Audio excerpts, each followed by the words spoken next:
Hi guys! Welcome everyone to Pinky Promises, and again as well, welcome to my first ever video in this page.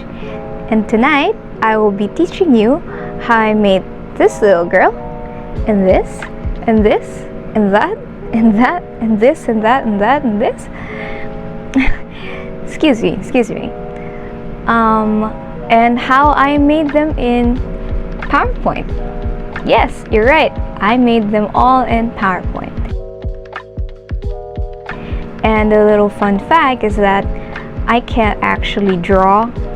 I think I draw as good as a 10-year-old maybe. So I believe that if someone like me who can't actually draw as good as any other, and someone who has PowerPoint in their laptops, which is free most of the time, I believe you can all do this with me. Let's figure it out. Wait, but before that, I have to tell you why it's important to know how to make these characters. Okay guys, so first I would like to just show you all of my BIN1 characters, because this is where I mostly do all the character designing, and I've made like 100 of them. So as you can see, there's so many I've made for each and every occasion, every little facial expression. So it all started back in 2021 when my organization was thinking about our branding. We wanted to establish a brand, and one of my organization members or officers, co-officers, suggested that we make this little character to be present in all of our posts. So since I've already had a little bit of experience in creating anime characters or little cartoons in Microsoft PowerPoint, I showed her a little bit of these first versions of him. This one was my first version, and I guess everyone liked it, and now we use him for every post that we get. So if you want to check out these BIN1 characters in action, you can go check out Facebook, Instagram, and Twitter, and you will see him there immediately. He's the profile picture. Yeah, but why are these characters so important for branding? These characters help your business feel more approachable to other people. So, did you know that people tend to remember faces better, and they are attracted to faces in the environment? So it's usually the first thing we see. But some people have preferences on faces, so not every face can be appealing, so you can't just put your face on your brand. But I guess you could do that too, so people remember you. But cartoon characters are much more friendlier. If a character looks really nice, it's going to look really nice for everyone else. It's going to look cute for everyone else. They won't have preferences for cartoon character faces. So it's very approachable, and people will instantly know that it's your brand. You can see this in action, for example, in places like Jollibee, McDonald's, Wendy's. They all use these little characters, and whenever people see them, without having to know the name, without having to see the brand name, brand colors, but just seeing the little character, they immediately know, oh, this is Jollibee, oh, this is Michelin, oh, this is Wendy's. So that's how powerful these characters are for your brand. But why is it so important to have a brand?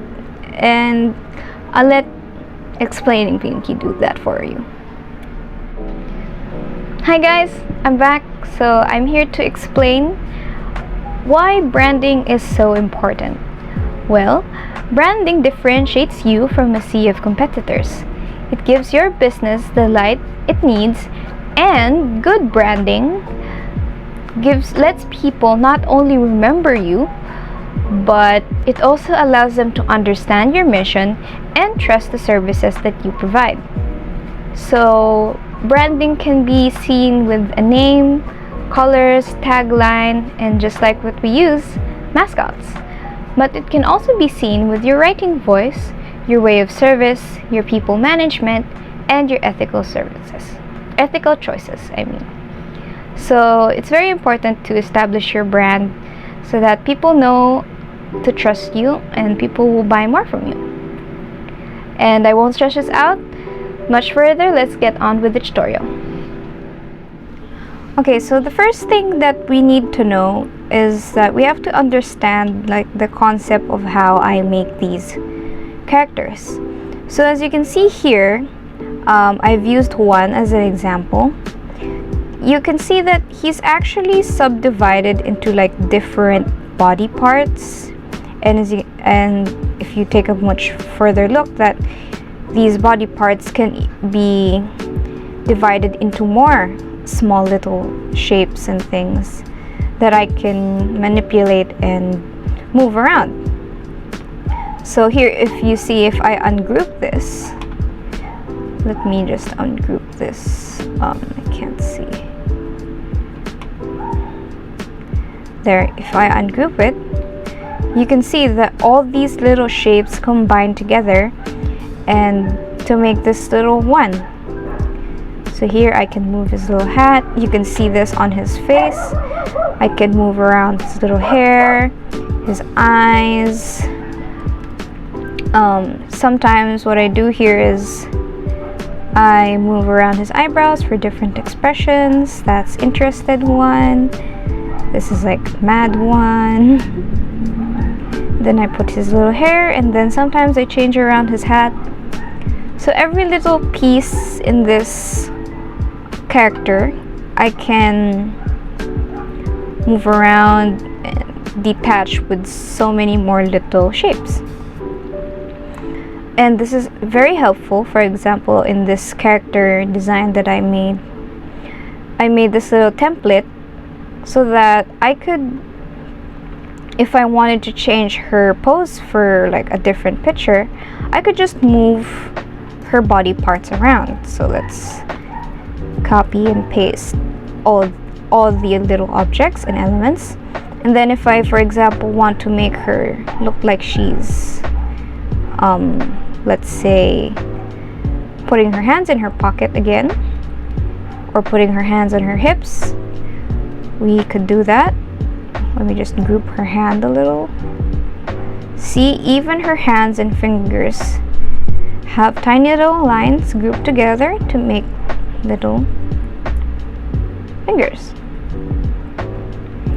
And for example, we could make her kick. If I want her to kick something, I just move her leg like that, move her thighs. I try to base it on anatomy as much as I can. I know I'm not the one to talk about anatomy, but you can have a lot of references online on how the body works, so you can make her move. So see, with a few shapes, I didn't have to redraw everything else. I only just move the shapes around.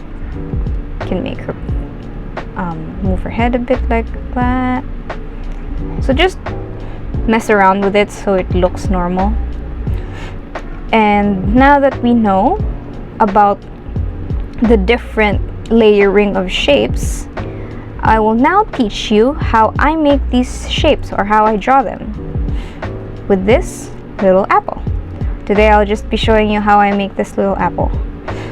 Okay, so the first thing you need to do is, first you have to go through insert, and then next you have to click shapes. And in shapes, you have to find this one, which is the freeform shape. So I get to click that. See, and it has this little cross, and you can start at any point in your reference. And this is also very important for someone who doesn't know how to draw. I always use references.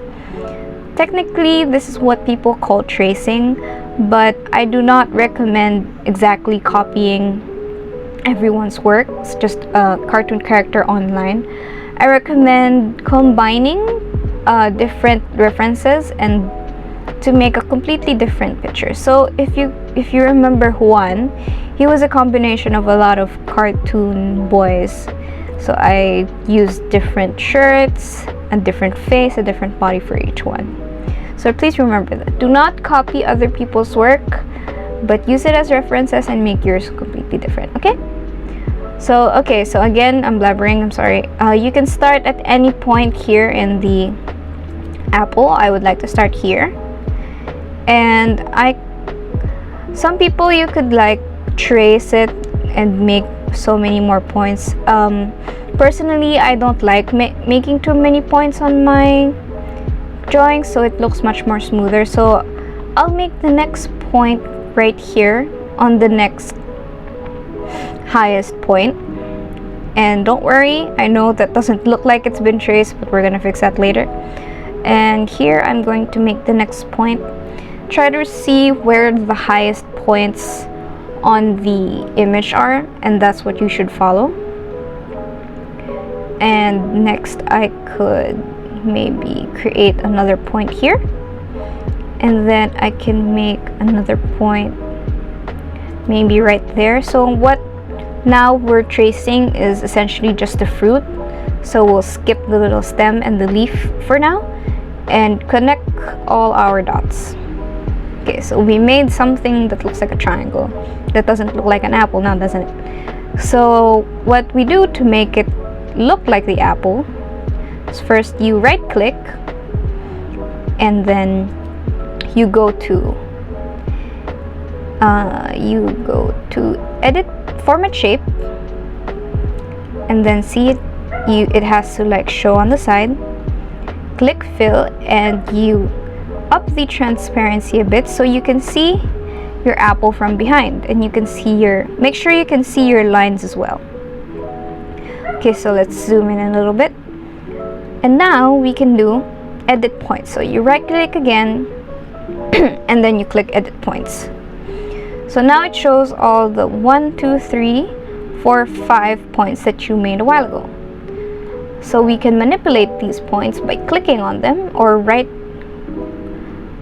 clicking on them. So when you right click, you can see add point, delete point, open point, path, and other things. But usually I just click on them, and you can see these little white boxes, and you can move them around to curve your lines. So here I am curving this line, and this I'm curving it a little bit, so I'm trying to reach where the apple ends.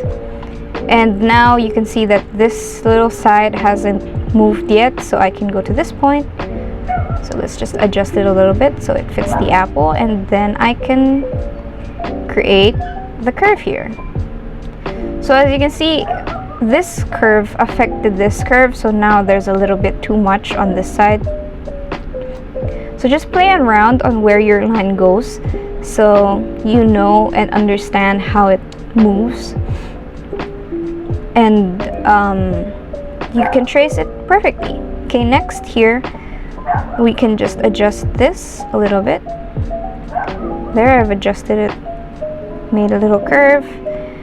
Next one, just click on the points, and then you will see these white dots, and you can just drag it, hold and drag, and try to reach the farthest end on the apple or on your reference, and do that with the other one so you can meet ends. Now there's too much, the line has gone ahead of the reference, so I can just pull it back up like that. And then we could do it with this one as well. Okay, now we've made this apple shape. So doesn't that look like an apple to you? And now after that, what I usually do is I adjust this little shape that I've made, because sometimes it doesn't look, if you trace it, it doesn't look as smooth as you want it to be. So I try to move the shape away from the reference, and I do edit points again, and I just like adjust it a little bit. This is also your prime time to like make the image different, so you don't exactly copy, just so you can have an idea on what shapes you could follow. Okay, so we've made this little fruit, and now we can go back to the right side of the Microsoft PowerPoint, and we can go back to 100% transparent, 0% transparency, so it's solid again.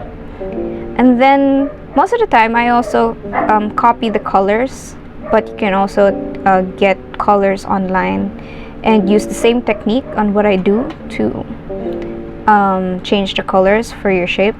So what I do is I go onto color and I use the eyedropper tool and I click on the color that I need. And as well, it's up to you. Personally, I don't like lines on my work, so I typically remove it. Here you can see that it says line underneath, and I click no line, and it makes my drawings look smoother. But this is up to preferences, so you can change your line thickness, or your colors, transparency, stuff like that. Just play around with it so you can make it thicker, as you can see.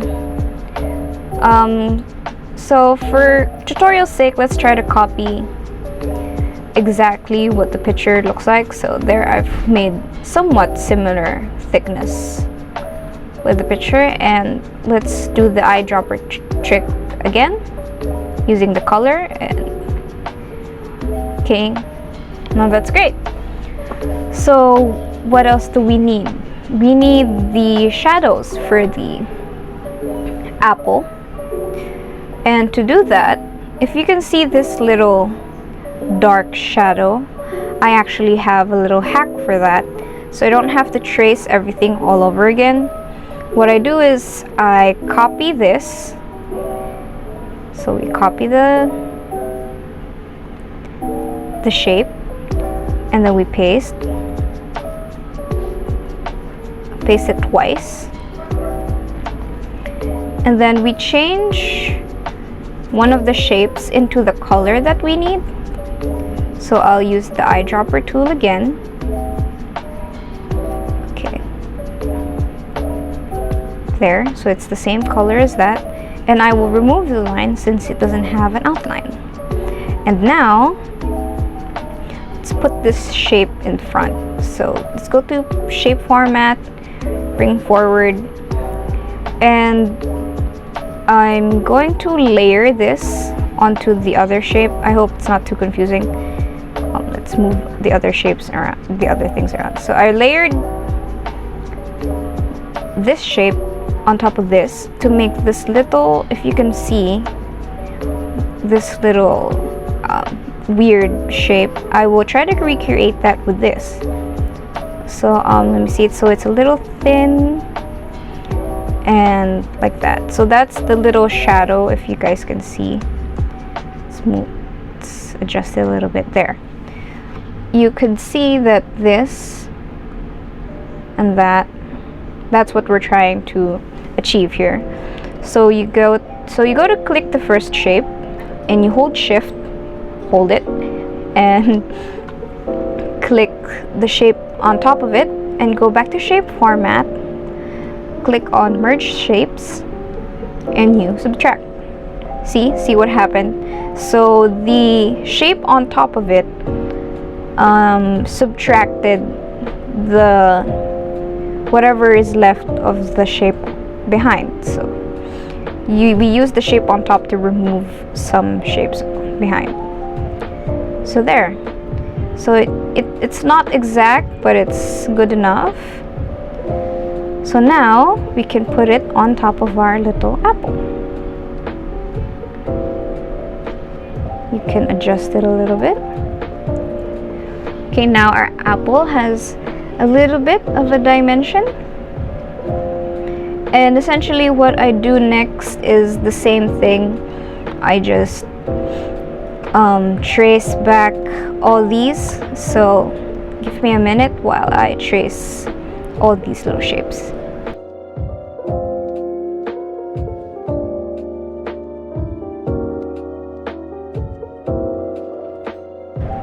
Okay, so as you can see here, I'm having trouble following this little curve right here, and because it's supposed to swoop back down, and I can't do that without affecting the other one.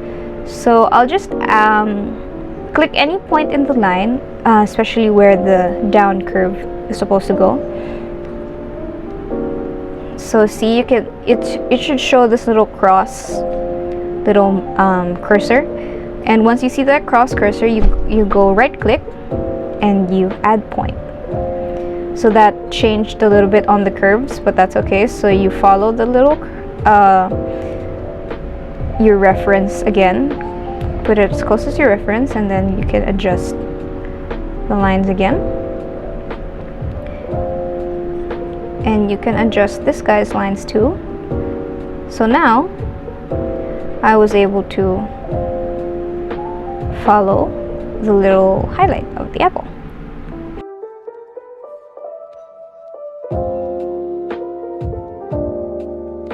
Now that this looks like it's very meticulous, and to be honest, it is, but for someone who can't draw and doesn't have the time to learn how to, this is the best way I do it. And little by little, I think I'm also learning how, maybe from tracing all these, understanding the shapes. So like I said a while ago, all it needs is a little bit of an effort. So here with this little orange other highlight, again, I would just be using this little trick. Because it kind of looks like the apple, I'll just copy this main apple shape again. We go copy the shape and we paste it. Okay, so now it doesn't have a line, and follow the color. You can send the image backwards. So these bring forward and send backward tools are very useful for layering. So as you can see, it kind of fills up until like there. So now we got like a little gist of what the shape is. We can just now adjust it. So let's do edit points again, and I think this stretches out a little bit more up there, and this needs to go inwards more. Okay, so like it's a little bit smaller. So it's okay if you like lose the dots, you can just click edit points again. I do this all the time. So here you can see that there's this weird line that I don't want. It's supposed to be smooth. What I do with that is I hover my cursor over the box or the point right there. Let's get a zoom in. I hover it, and then I right click, and then I delete point. So you can see it affected the line because it deleted a point. Now I can just adjust it again. Oops. Make it curve back. I can just adjust this a little bit too. And now it kind of looks like the reference. So if you're not happy with what your shape looks like, you can go back here and follow your reference once again. You can just put it back here. Remember to change up the color so that you see which one's your reference and which one is your shape. So once again, I changed the color to green so I could see the difference in the orange, and then I'll just bring up my transparency again. Let's get zoom, edit points, and now I can follow my reference exactly. So if you're not comfortable with freehanding these shapes just yet, you're very much welcome to, what do you call this, trace everything, because that's how I essentially started. Okay, so like that, we have followed the little shape, and we'll just put this back. Lower down the transparency. Let's bring back its original color. And see, our little apples suddenly gaining shape.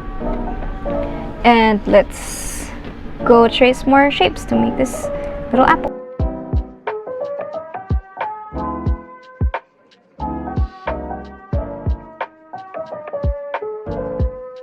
So another helpful tool is that you don't have to trace your freeform shape, the shape exactly. So you can go back to insert and go back to shapes, and you can use all these pre-made shapes if they resemble the shapes that you're trying to copy. So for example, this little shadow here looks like an oval, so I'll just make a little oval here. Try to trace it back. Okay, and there. So I didn't have to trace anything. I just have to like follow the little reference using that. So that's one of the perks if you get like images that look like they have shapes already pre-made or like familiar. Okay, so I think it's a little bit right there, so I send it backward, and later on, if it doesn't look exactly right, we can go back and layer it on the reference itself so that it looks much cleaner and the placement is better. So as you can see, I divided the shapes into colors, into different colors in here. So it's your choice on how you want to divide, or like how many shapes you want to layer to get more details. Like see, for example, this one, it has it's grouped 1, 2, 3, 4 shapes all combined together to create this little fluffy detail. There's even more on the eyes. There's lines. Okay, and next, so let's finally finish this little apple.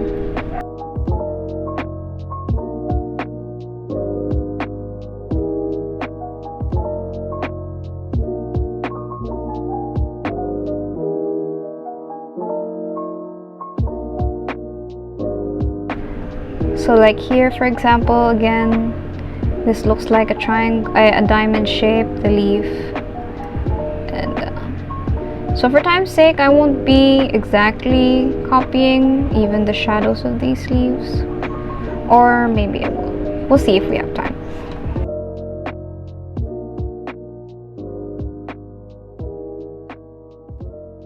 And okay, next I will create triangles. So here you can see that these are triangle shape.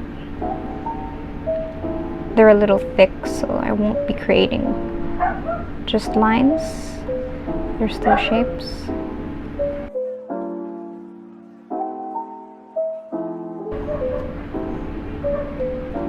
Okay.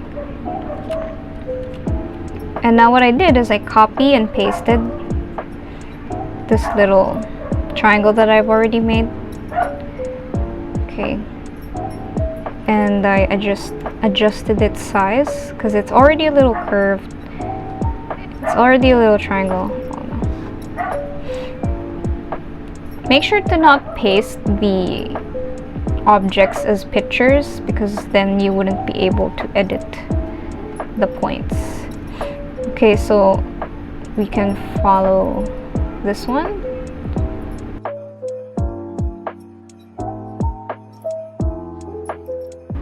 Now I'll show you guys another trick that I love using. First, so we could do the other side of these leaves. So as you can see, you can't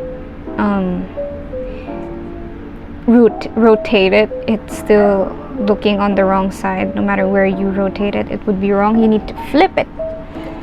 So in order to do that, and to do this faster as well, so I don't have to flip it one by one, so I did all one side first, and then click on the objects. You hold shift, click on the shape, all of the shape. Remember to hold shift while you do this, and then go to shape format, and then, or here you can right click and press group.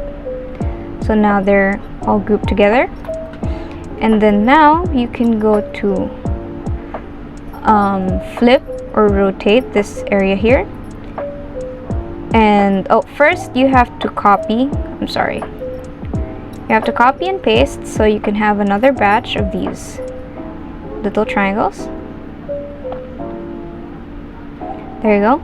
And then once again, shape format, rotate and flip, and just rotate it into whatever side you need it to be. I think I need to flip it in horizontal, so there. And then we'll just twist it a little bit, and magically it now matches the other side. Albeit not exactly, but it's going to look the same anyway. Okay, so now you go drag, click, hold your left button on your mouse, drag this shape, and we'll group these together.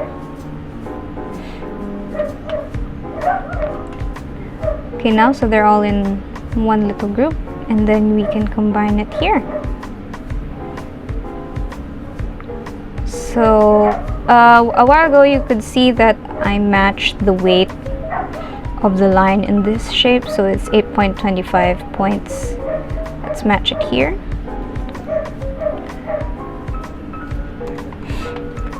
So as you can see as well, if we increase the weight, the shape itself also increases, so I like to adjust it again. And this one you don't have to put an outline because we created it based, we use these shapes technically as the line. So first what we need to do is put down transparency, use our eyedropper, copy the colors of the leaf, and this one, the entire group, you click no line,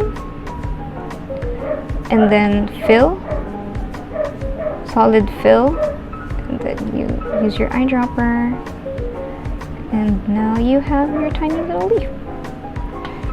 Okay, so now we can make, if we want to make these little highlights and shadows again, what I would do is do that little merge trick again. So let's copy it and paste it. Let's remove outline, and then let's try to first make this lighter color, so we can copy it and try to make a smaller version to fit here. Okay, so it's like that. We can copy and paste it again. So this other one would be for the shadow. Okay, now we have these two things. As we can see, this one is divided. They're both divided into half. Let's try to use a different shape to do the subtracting for us. So I chose a square since it will be cut in half.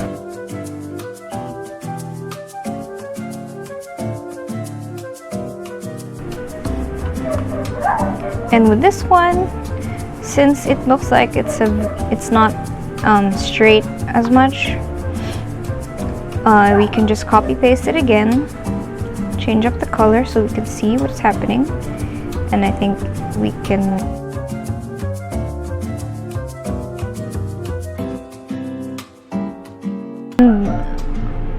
the more you do this, the better you are at making these images. So here we can see that I think I need more curving. I did the curve thing wrong. Okay, so there's the leaf.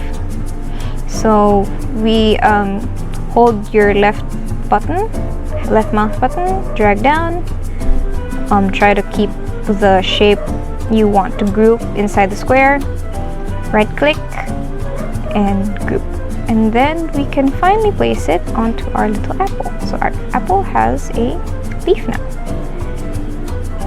and there you go. We've replicated the apple on the left and on the right. So if you think about you can do this with humans, with their clothes, and that's how I technically trace everything. So I hope you guys learned something today. You can go ask me in the questions below if you have more, if you were confused by anything. I am willing to answer. So thank you guys so much, and let's go back to outro Pinky. Okay guys, that's all we have for today. Thank you so much for listening. I hope that I would see you guys try out using mascots as well. And please follow me on all my other socials at PinkyMD Promises. And remember that I can make all our private promises into your public success. Don't forget to establish your branding. Goodbye.